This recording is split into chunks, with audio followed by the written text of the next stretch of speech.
사랑하는 여러분, 로마서 성경 강해를 계속 진행하고 있습니다. 지난주에는 하나님의 심판에 대해서, 하나님의 진노에 대해서 말씀을 나눴습니다. 몇몇 분들이 좀 생소하게 들었다고도 하고, 또 정말 오랜만에 들었다고 하시는 분들이 계셨어요. 사랑하는 여러분, 저는 이 진리는 너무너무도 중요한 진리이기 때문에 강단에서 자주 선포되어야 된다고 생각을 합니다.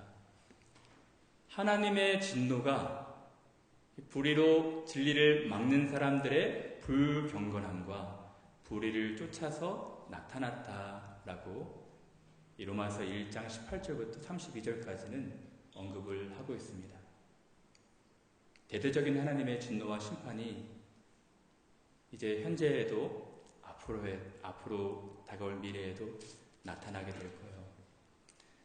저는 우리 사랑하는 교인들이 이 하나님의 진노에서 구원을 얻는, 하나님의 심판에서 구원을 얻는 그런 복된 분들이 되었으면 좋겠습니다. 지금도 하나님이 부지런히 여러분들 초청하고 계세요. 부지런히 구조대처럼 여러분들을 초청하고 계시고 여러분들을 구출해 내고 싶어 하십니다.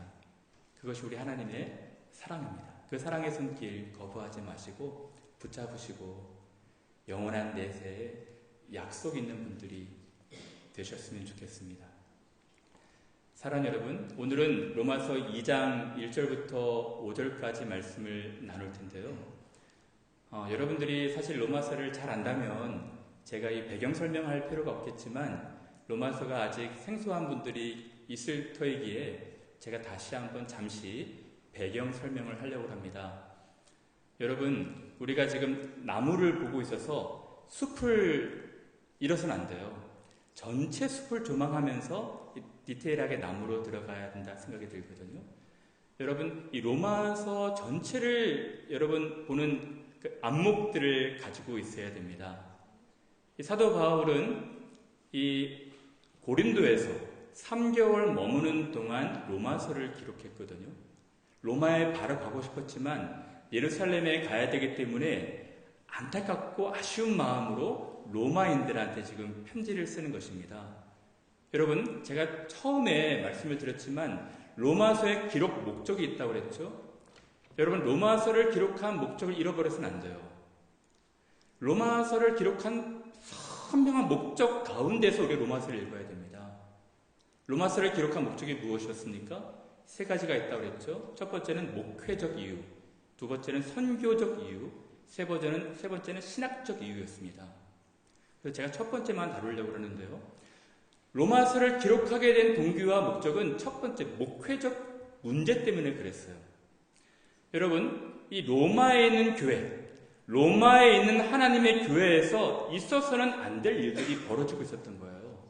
그것이 무엇이었습니까? 분쟁이었습니다. 분열이었어요. 누구와 누구 간에 이 유대인 신자들, 예수님을 믿는 유대인 신자들과 이방인 신자들 간에 큰 갈등과 다툼이 있었습니다. 이것이 로마의 교회의 문제였어요. 그래서 이 글라우디오 황제, 영국을 세웠던 황제이기도 한데 글라우디오 황제가 AD 49년에 이 로마에 있는 유대인들을 추방합니다. 그러니까 유대인들하고 이방인들하고 계속 옥신각신 다투고 싸우니까 폭동이 일어날 것 같아서 유대인들을 어마어마하게 추방을 시켜요. 그 중에 2만 명의 사람이 고린도로 가고 또 다른 데로 흩어지는 것입니다. 그러면 유대인들을 추방하니까 누가 남았겠습니까? 이방인 신자들은 남아있었던 거예요.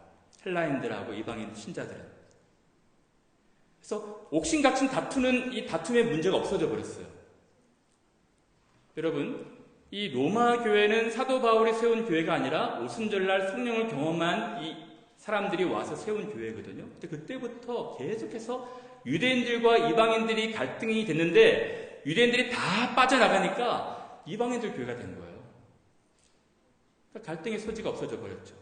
근데 정확히 5년 정도 뒤에 글라우디오 황제가 죽고 네로 황제가 다시 등극을 합니다. 네로 황제는 흩어져 있는 유대인들을 다시 불러들였어요. 정치적인 어떤 이익으로. 그래서 흩어져 있는 유대인들이 다시 로마로 온 것입니다. 그러면 어떤 문제가 발생할까요? 헤게모니 싸움이 일어나는 것이죠. 그래서 이방인들의 교회가 한 5년 정도 괜찮았는데 5년 뒤에 유대인들이 다시 복귀한 것입니다.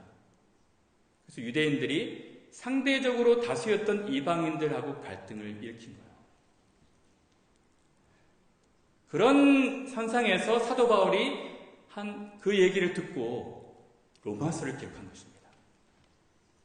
그래서 로마서에서 사도 바울은 유대인의 입장에서 그들을 책망하기도 하고 또 한편은 이방인의 입장에서 그들을 책망도 하는 거예요. 유대인들한테는 무슨 책망을 할까요? 너희들 우월감 가지지 말라는 것입니다. 선민의식 가지지 말라는 거예요. 너희들 제발 너희들이 우월한 지위에 있어서 남을 판단하지 말라는 것입니다. 그렇겠죠? 이방인들한테 뭐라고 할까요? 이방인들한테는 그들을 용납하고 그들을 존중하고 그들의 특수성을 좀 존중하라는 것입니다. 그렇게 유대인과 이방인들을 화해하려고 하는 시도를 로마서에서 하고 있는 것입니다. 아시겠습니까? 그런 의미에서 본다면 오늘 본문 2장이 이해가 될 거예요. 사도 바울은 지난 제 주에처럼 로마서 1장 18절부터 32절까지 이방인들의 죄에 대해서 언급하고 있습니다. 이방인들의 죄가 무엇입니까? 그러니까 예수님 믿지 않는 이방인들이겠죠. 이방인들의 죄는 불의로 진리를 막아서는 거예요. 하나님을 알만한 것을 그들에게 보여주는데 이 세상과 모든 만물에 하나님이 분명히 알게 되는데 이방인들은 인정하지 않는 것입니다. 이방인들의 죄가 무엇입니까? 하나님을 인정하지 않는 것이었어요. 하나님을 인정하지 않는 것 레스니스 때문에 불경건 때문에 불의로 나가는 것입니다. 그래서 우상을 숭배하게 되고 성적으로 타락하게 되고 그리고 반사회적인 법들을 21가지 언급된 것을 하고 있는 거예요. 그 중에서도 가장 나쁜 죄는 그것이 분명히 죄인 줄 알면서도 무감각해지고 둔해져서 그 죄를 두둔하는 것입니다. 그리고 그 죄를 행하는 자들을 옳다고 하는 거예요. 정당화시키는 것입니다. 이것이 이방인들의 죄였어요. 하나님 없다 말하는 자들의 죄. 그렇죠? 그래서 근데 이제 사도 바울은 타겟을 이방인들로 향하다가 2장에서는 다시 유대인들로 향합니다. 그러므로 남을 판단하는 사람아, 그래 이방인들은 지옥에 가야 돼. 그렇죠. 하나님 없는 저 무지한 놈들 지옥의 불쏘시개로 만들어야 돼. 어떻게 저희들은 저렇게 사형에 해당한다고 알면서도 저렇게 죄를 짓냐? 우상숭배를 하냐? 어떻게 성적으로 저렇게 타락하냐? 동성애를 하냐? 쟤들은 지옥 가야 돼. 그러나 남을 그렇게 판단하는 사람아, 너희는 나으니? 너희도 똑같은 일을 행하는 사람들이다. 그래서 이 타겟을 유대인들로 삼는 것입니다. 내가 그 판단하는 똑같은 것으로 똑같은 일들을 자행하고 있다. 하나님의 판단이 너희들에게도 진리대로 될 줄 안다. 너희들이 이제 그 판단하는 것으로 하나님의 인자하심과 용납하심과 길의 참으심의 풍성함을 멸시하고 있다. 너희들이 그 판단하는 것으로 하나님의 진노가 임할 그때 더 많은 진노를 쌓아간다. 유대인들을 책망하는 것입니다. 사랑하는 여러분, 그래서 제가 오늘 이 본문 2장 1절부터 5절까지를 통해서 한 세 가지로 여러분들에게 말씀을 나누고 싶은데요. 첫 번째로 여러분들과 함께 말씀을 나누고 싶은 것은 이것입니다. 남을 판단하는 사람, 하나님이 가장 싫어하신다는 것입니다. 하나님이 가장 싫어하시는 죄는 다른 어떤 죄가 아니라 남을 판단하고 비난하고 정죄하는 죄예요. 하나님이 가장 싫어하시는, 가장 화를 내시는, 가장 못마땅해 하시는 죄가 남 판단하고 비난하고 정죄하는 죄입니다. 왜 그럴까요? 여러분, 남을 판단하는 사람들을 가만히 보십시오. 어떤 태도와 자세냐면 자기는 옳다는 것입니다. 자기는 옳고 다른 사람이 잘못했다는 거예요. 나는 다르다는 것입니다. 예수님이 오셔서 가장 싫어하신 것이 무엇인지 아십니까? 바리새인들의 죄였어요. 바리새인들의 죄가 무엇입니까? 남 판단하는 거였어요. 누가복음 18장에 이렇게 나와 있죠. 하나님 감사합니다. 우리는 저 세리들처럼 죄인들이 아닙니다.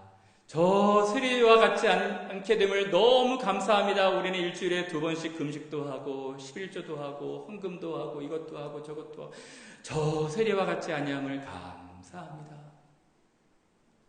그러나 세리는 하늘을 우러러보지 못하고 넙죽 엎드려서 주님 잘못했습니다. 제가 죄인입니다. 이렇게 됐잖아요. 하나님이 외모로 사람을 판단해서 이렇게 정죄하고 비난하고 우리와 다른 부류라고 해서 이렇게 차별하는 건 정말 싫어하세요. 진짜 있었던 일인지 모르겠지만 예전에 어떤 흑인이 옛날 시대겠죠. 노예 해방이 되고 나서 얼마 지나지 않아 흑인이 정말 백인교회 가서 예배하고 싶었대요. 백인교회 가서 자기도 함께 더불어 예배하는 것이 소원이었답니다. 그래서 아침 일찍 주일 아침에 목욕하고 깨끗하게 목욕을 몇 번 하고 자기가 갖고 있는 옷 중에서 제일 좋은 옷을 입고 기대하면서 예배 시간을 기다리다가 예배당 간 거예요. 예배당 현관에서 들어가려고 하니까 이 백인 안내하는 사람이 당신은 여기 못 들어옵니다. 들어오지 마십시오. 당신은 여기 못 들어옵니다. 라고 거절을 했습니다. 제발 저도 들어가서 여러분들과 함께 예배하게 해주세요. 당신은 어떻게 감히 여기를 들어오려고 합니까? 당신은 못 들어옵니다. 그래서 문전박대를 당했어요. 흑인이 이렇게 현관에서 쫓겨나가지고 펑펑 울면서 있었어요. 예수님이 그렇게 얘기하셨답니다. 형제요. 저기는 나도 못 들어가 봤다. 나도 못 들어가는 곳이다. 저기는 괜찮다. 라고 이야기를 하셨대요. 사랑하는 여러분, 우리가 가진 우월감, 우리가 가진 어떤 것, 이것으로 다른 사람을 높은 곳에 있는 것으로 생각하면서 판단해서는 안 됩니다. 가장 싫어하시는 거예요. 예수님께서. 여러분, 지금 본문에 유대인들이 그 가장 싫어하시는 죄를 지금 하고 있는 것입니다. 이방인들은 우상숭배하고 성적으로도 타락한 놈들이고 이 반사회적인 법들도 많이 하는 놈들이고 이 자기가 옳다고 하는 놈들이다. 그래서 이방인들을 계속해서 모멸감 느끼도록 상처 느끼도록 심판하는 것입니다. 예수님 너무 싫어하신 거예요. 사랑하는 여러분, 우리는 어떨까요? 우리는 어떻습니까? 여러분, 어떻게 말하면 이 로마서 1장 18절부터 32절은 하나님이 없다고 말하는 사람들이기에 교회 밖에 사람들이에요. 2장 1절부터 5절까지는 교회 안에 있는 하나님을 있다고 믿고 하나님을 인정하고 하나님을 예배하는 사람들에게 말하고 있는 것입니다. 우리는 어떻습니까? 우리는 남 판단하기 잘하지 않나요?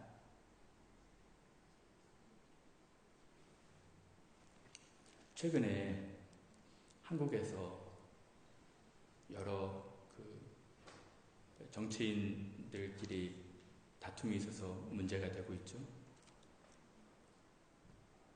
제가 예전에 참 좋아했던 분이었는데 정말 정의의 사도 정말 정의로운 분으로 생각이 되어서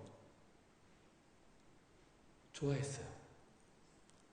근데 지금 최근에 일어나는 일들을 보면 많이 실망을 끼치고 있지 않습니까? 특별히 젊은 사람들에게 주는 상실감은 되게 큰 것 같아요. 예전에 썼던 SNS에서 여러 이야기들을 했는데 그러한 판단이, 그러한 비판이 부메랑이 되어서 그분을 지금 힘들게 하고 있습니다. 여러분, 제가 이런 얘기를 한다고 해서 저를 판단하지 마십시오. 제가 이쪽 진영이 있는지 저쪽 진영이 있는지 쉽게 판단하지 마시길 바랍니다. 분명한 것은 본인이 말씀하신 것처럼 깊은 성찰의 시간을 가져야 될 그런 타이밍이 된 것 같아요. 여러분, 그렇다면 다른 국회의원들은 어떻습니까? 제가 볼 때는 더 못난 놈들이에요. 그분들 전수조사해보면 남을 지금 속단학질하면서 판단하고 비판하고 무섭게 몰아치면서 정죄하고 있지만 그들은 어떨까요? 여러분, 법관들은 어떻습니까? 법관들은 이 재판석에 앉아서 판단을 하고 있지만 그분들도 음주운전해서 잡히고 여러 지금 불합리한 일들 때문에 혼란을 당하지 않습니까? 검찰은 어떨까요? 남을 판단하기 좋아하지만 내부에서 그런 자성의 목소리가 나오던데 국민들이 지금 검찰이라는 조직을 해체시키고 없애면은 우리는 아무 말 할 말 없는 그런 조직입니다. 언론은 어떻습니까? 언론은 저는 볼 때 가장 공정함을 잃은 것 같아요. 너무 편파적입니다. 자기 진영 논리에 빠져가지고 너무 잣대와 기준이 달라요. 여러분, 교회는 어떻습니까? 교회는 어떨까요? 저는 참 어려운 시대에 우리 조국교회 또 이 교회들을 살아가고 있어요. 목사는 어떻습니까? 저는 솔직히 설교를 준비하면서 너무 마음이 무거웠어요. 목회자라는 자리가 말의 실수가 많은 자리거든요. 남을 잘 판단하는 자리입니다. 그래서 너무 솔직히 마음이 무거웠어요. 목사라는 사람들이요, 남에게 1000번 설교하지만 자기 자신에겐 한 번의 설교를 못하는 분들이 있어요. 마음이 많이 무거웠어요. 여러분, 다시 한번 우리가 첫 번째 나누고 있는 주제를 정리하고 싶은데, 하나님은 남을 판단하는, 남을 비난하고 비판하는, 정죄하는 죄를 가장 싫어하시는 거예요. 왜? 똑같은 일을 행하고 있기 때문에. 똑같은 사람들인 것입니다. 우리가 옳은 것처럼, 최고로 옳은 정의의 사도처럼 생각하면서 남을 판단하는 손가락질 거두어야 돼요. 거두어야 됩니다. 찰스 윈돌이라는 분은 남을 비난하고 판단하지 말아야 될 이유를 7가지로 적시했는데요. 이렇게 적었습니다. 첫 번째 이유는 우리는 모든 사실을 다 알 수 없기 때문이다. 두 번째는 우리는 모든 사실을 알지 못할 뿐더러 동기도 알 수 없는 사람들이다. 세 번째는 우리의 근본 자체가 객관성이 없기 때문이다. 여러분, 사람들이요, 지극히 주관적인 거 아십니까? 우리 인간들은 객관성을 갖고 있다 하지만 주관적이에요. 이기적입니다. 심지어는 가장 이타적이라고 하는 자식사랑도 이기적이에요. 내면에 감춰져 있는 거 보면은 자식한테는 다 부어주고 다 사랑하는 것 같지만 어떤 경우에는 그것이 자기의 대리만족인 경우가 있어요. 자기 아이들을 그렇게 만들고 싶은. 네 번째는 인간의 인식세계가 제한적이기 때문이다. 다섯 번째는 볼 수 없는 부분들이 너무 많기 때문이다. 우리가 볼 수 있는 부분은 경험하는 세계가 전부이다. 여섯 번째는 우리의 기본이 편견으로 가득 차기 때문이다. 일곱 번째는 우리의 사랑이 일관되지 못하기 때문이다. 사랑하는 여러분, 우리는 올바른 판단, 올바른 어떤 그런 비판을 할 수 없습니다. 하나님 한 분만이 할 수 있는 거예요. 그래서 우리는 같은 일을 행하고 있기 때문에 속으로도 그런 일들을 행하고 있기 때문에 다른 사람을 판단할 때는 정말 조심하셔야 돼요. 두 번째로 이 본문을 통해서 우리가 생각해 볼 것은 이것입니다. 남을 판단하는 사람들, 하나님의 판단이 진리대로 될 것입니다. 하나님이 그 사람을 판단할 거예요. 여러분, 오늘 본문 1절, 2절에 보면 이렇게 기록되어 있습니다. 그러므로 남을 판단하는 사람아, 물론 누구든지 내가 핑계치 못할 것은 남을 판단하는 것으로 내가 너를 정죄함이니 판단하는 네가 같은 일을 행함이니라. 이런 일을 행하는 자에게 하나님의 판단이 진리대로 되는 줄을 우리가 아노라. 이런 일을 행하는 자에게 하나님의 판단이 진리대로 되는 줄을 우리가 아노라. 이런 일을 행하는 자를 판단하고도 같은 일을 행하는 사람아, 내가 하나님의 판단을 피할 줄로 생각하느냐. 5절에 보시면 다만 내 고집과 회개치 아니한 마음을 따라 진노의 날 곧 하나님의 의로우신 판단이 나타나는 그날에 임할 진노를 내게 쌓는도다. 여러분, 그러므로 여러분들이 덮어두고 비난하고 판단해서는 안 돼요. 여러분, 이제 하나님께서 최종적으로 여러분들을 심판하실 때 여러분들이 판단한 그 판단을 가지고 하나님이 심판하실 거예요. 더 무서운 이야기가 뭔지 아십니까? 마태복음에서 예수께서 하신 말씀이에요.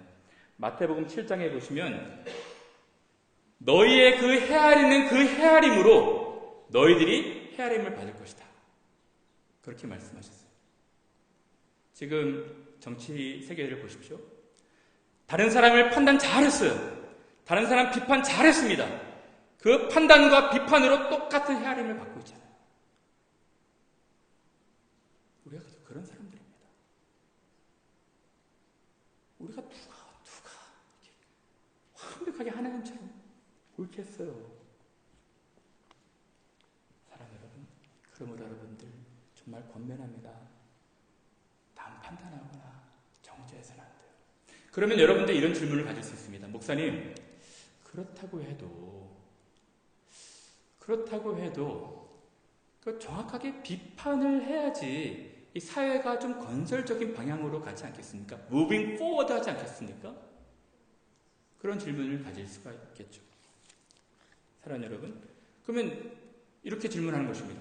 목사님, 그러면 죄를 지은 사람들이 분명히 있는데 그냥 내버려 둬야 될까요? 그런 사람들을 정확하게 판단을 해서 어떤 여가 기능을, 사회 여가 기능을 좀 가져야 되지 않겠습니까? 그렇게 말씀하실 수 있죠. 거기에 대한 답변을 제가 네 가지로 드리려고 해요. 남을 판단할 때, 남을 판단해야 할 때 우리가 어떻게 해야 되는지. 먼저는 여러분들이 용어 정리를 해야 됩니다. 여러분, 예수께서 마태복음 7장에 비판하지 말라, 너희가 비판을 받지 아니하라거든 비판하지 말라 그랬거든요. 근데 여기서 이 비판이라는 단어 용어 정리를 좀 해야 돼요. 이 비판에는 제가 두 가지 기능이 있다고 그랬죠. 두 가지 용어가 있다고 그랬어요. 하나는 비평, 크리티시즘, 비평입니다. 그리고 또 하나는 악평, 판단, 정죄입니다. 여러분, 건설적인 비평은 필요해요. 그렇죠? 사물의 옳고 잘못된 것을 판단해서 이제 옳은 기능을 택해서 옳은 사회로 나아가고자 하는 것이 비평 아니겠습니까? 예를 든다면 비평은 이런 것입니다. 어떤 아이가 바이올린을 켜요.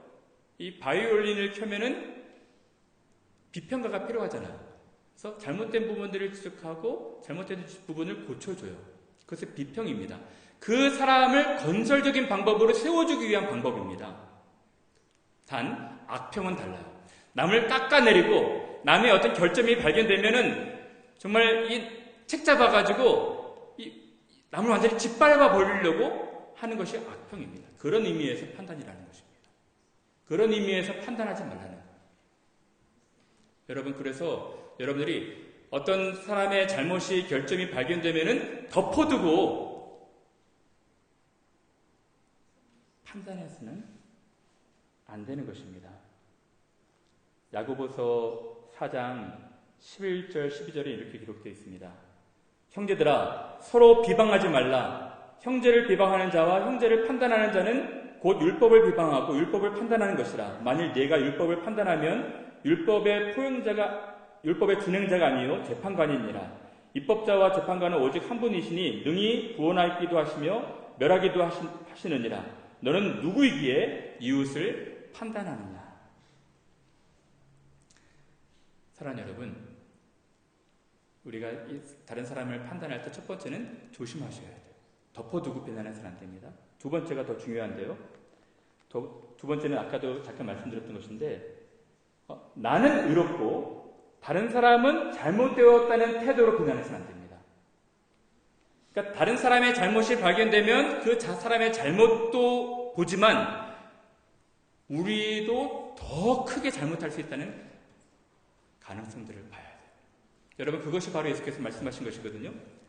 형제의 잘못한 것이 발견되거든, 형제의 티가 발견되거든 뭐라고 말씀하셨습니까? 티를 빼어내라 그랬죠. 그러니까 형제의 눈 속에 티가 있으면 얼마나 아프겠어요. 그러니까 아픈 상대방이 너무 아플 것을 걱정하면서 티를 빼내라는 것입니다. 더 중요한 원칙이 있습니다. 그러나 남의 티를 뺄 때 우리가 생각해야 될 것은 우리에게는 더 큰 대들보 같은 기둥 같은 들보가 있다는 거예요. 그러니까 남이 잘못한 것을 자기는 옳고 남은 잘못되어서 빼는 것이 아니라 나는 더 잘못된 죄인입니다. 라는 인식을 가지라는 거예요. 그러면 여러분, 남의 티를 뺄 때 우리가 울 수밖에 없는 거예요. 같이 울어주는 것입니다. 손가락질하고 정죄하는 것이 아니라 사실 저도 큰 죄인입니다. 저는 더 큰 죄인입니다. 혹시 아픔이 있으면 제가 좀 도와드릴 수 있을까요? 그런 마음 가지라는 것입니다. 여러분, 세 번째가 더 중요합니다. 어떤 우리 형제 중에 잘못한 사람이 있을 수 있죠. 목사일 수 있고 다른 교인일 수 있습니다. 그러면 어떤 마음을 가져야 되는가? 우리 형제 중에 또는 형제 아니더라도 우리가 가질 원칙은 이것입니다. 그 잘못한 사람이 우리의 가족이라 생각하는 것입니다. 그 잘못한 사람이 우리의 아버지고 어머니고 형이고 누나고 우리 동생이라는 것입니다. 그 지체의식을 가지라는 거예요. 굉장히 중요한 것인데요. 우리의 가족이라 생각한다면 무엇이 차이가 나겠습니까? 가족이라 생각한다면 형제가 자매가 잘못하면 소문 내겠어요? 소문 내겠습니까? 가족이라 생각한다면 막 무자비하게 이렇게 매몰차게 뭐라 하겠어요? 잘못했으면 도와줘야죠. 그러나 허물을 덮어주는 방식으로, 소문내지 않고 사랑의 방식으로 해결하는 방식으로 하지 않겠습니다. 우리의 사랑하는 가족인데. 여러분, 이 이중잣대, 이중 기준이 무서운 것입니다. 자기 가족한테는 너무 잘하고 가족의 잘못은 감싸고 가족이 아닐 경우에는 막 무차별하게 막 폭격하고 다 가족이라 생각하는 것입니다. 여러분, 예수님이 그러셨잖아요. 예수님이 그러셨습니다. 가늠한 여인도 그렇고 사마리아 여인도 그렇고 다 자기 가족이라 생각했어요. 돌로 치려고 했던 사람들, 막 매몰차게 막 비난하려고 했던 사람들 보호하셨어요. 왜? 가족이기 때문에.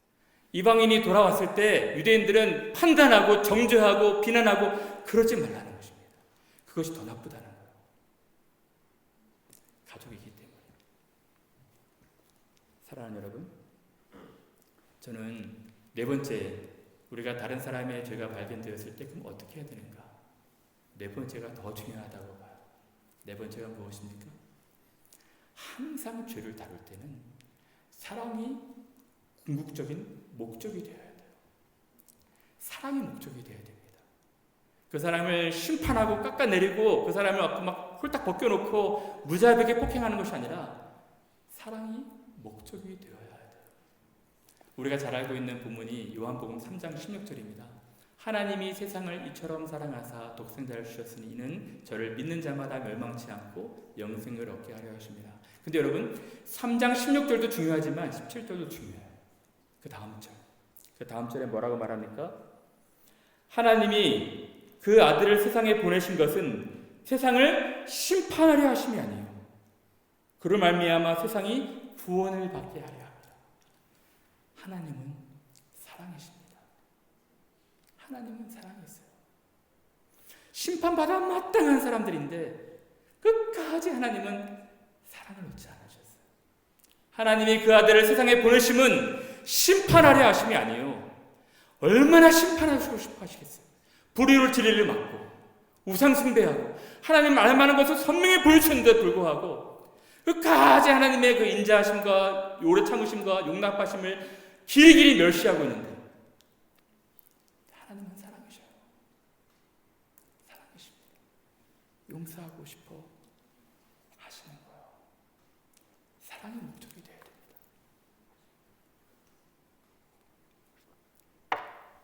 어느 예전에 수도원에서 경건한 수도사들이 어떻게 하면 우리가 하나님을 더 닮아갈 수 있을까? 어떻게 하면 예수님처럼 살 수 있을까? 고민하다가 이런 아이디어를 생각했답니다.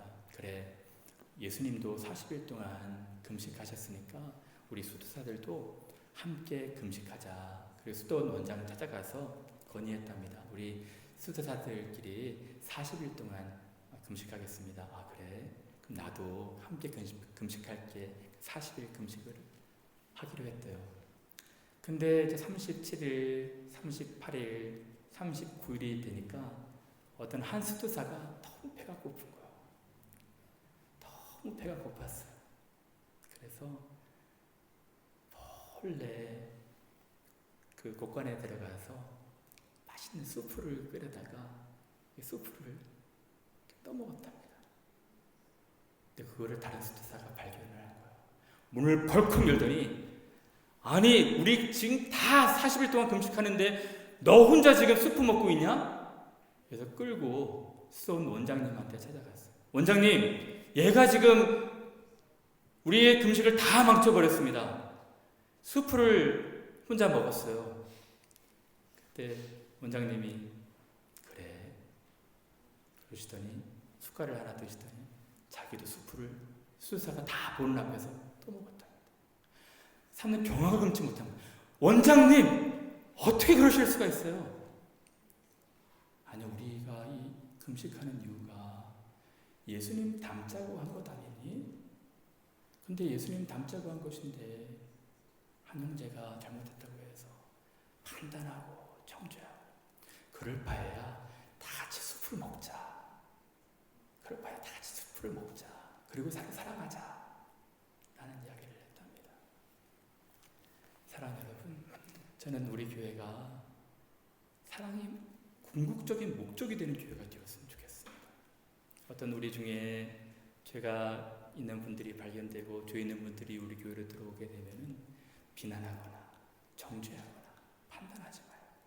품고 그리고 우리도 훨씬 우리 안에 있는 죄가 더 많다는 것 인정하고 그리고 우리의 가족처럼 여기고 가족처럼 섬겨주고 그리고 사랑이 궁극적인 목적이 되는 교회가 되었으면 좋겠어요. 여러분 그렇지 않고 이 세 번째로 우리가 남을 계속해서 판단하면 하나님의 그 죄인들을 향하신 인자하심과 용납하심과 길에 참으심을 멸시하면 하나님이 기다리시다가 그 사람 무섭게 판단할 거예요. 무섭게 심판하실 것입니다. 사랑하는 여러분, 정말 우리 사랑하는 우리 캠브리지 안의 교회 가족 여러분들이 다른 사람들보다 우리 자신이 더 많은 죄가 있다는 것 깨닫고 겸손하고 회개하고 함께 울어주고 함께 웃어주는 공감하시는 우리 귀한 분들 되시기를 간절히 바랍니다. 우리 기도하겠습니다.